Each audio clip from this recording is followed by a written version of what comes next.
Hello and welcome back to another episode of What's in Store Fridays. My name is Mark Cockrell and I'm with the Culture and Heritage Museums here in Rock Hill, South Carolina.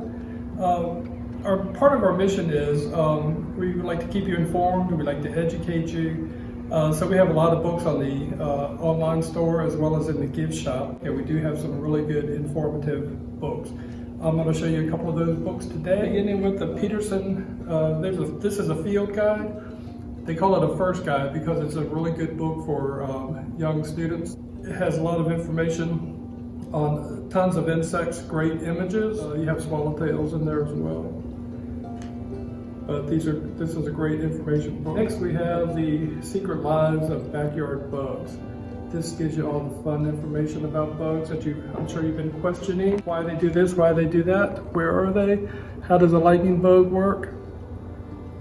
But this has a great images in this book. But this is just another way we like to educate the public and students on all the critters we have in our area. But you'll find these on the online store. Next we have another Peterson first guide. This one's for caterpillars. And you come across caterpillars when you're outside in the yard, but this is a good guide. It helps identify what kind of caterpillars you're looking at. But once again, it goes through all the stages of the caterpillar till it actually comes out. But these are great little guides. Next, this is a nice little hardbound book. This is the Peterson Guide to Bird Identification in 12 Steps. But this is a nice little hardbound book. Talks about your hummingbirds, how to take care of them, how to attract them. But they cover all different kinds of birds. But these are great information books and great ID books.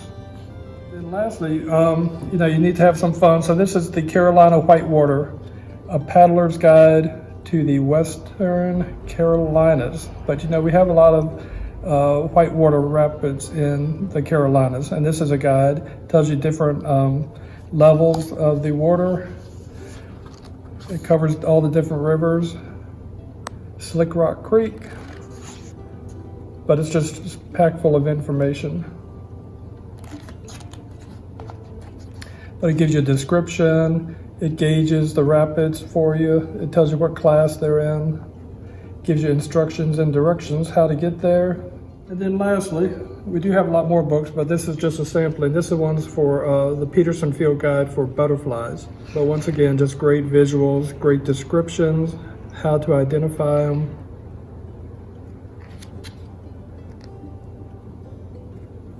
But these are great books. We hope you check them out on the online store. You all are having some dinner parties. You may have some gardening friends coming over. But I'm going to show you how to make an easy table arrangement that does not include cut flowers.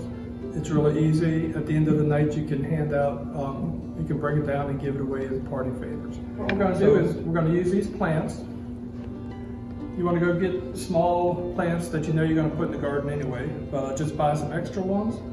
And you can get flowers that are blooming, but today I just picked ones that are just nice shades of greens and some deep purples.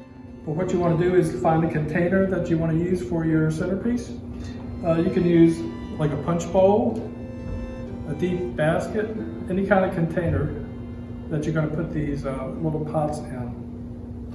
So what I'm going to use is I have this soup tureen that has this nice lid, but we're not going to use the lid. But this is just an all-white soup tureen, comes with the platter as well as the plate. Just put that dead center. And then you're just going to tilt these around the sides. And don't worry about seeing the container, we're going to cover that up. Okay, so you just put these, lay them on the side and let them drape over the edge a little bit. Let's get a purple one in here. Here's a little creeping Jenny. I love these little creeping jennies. But you just want to load it up. There's your bases. You move it around however makes it look good for your table centerpiece. Okay, so now that you can see what's in there and what you need to cover up, just take some reindeer moss, some sheet moss. You can get this at the craft store. You can get it a little wet and makes it spongy, but you just want to tuck it in, hide your little pots. Plus it makes it nice and earthy looking.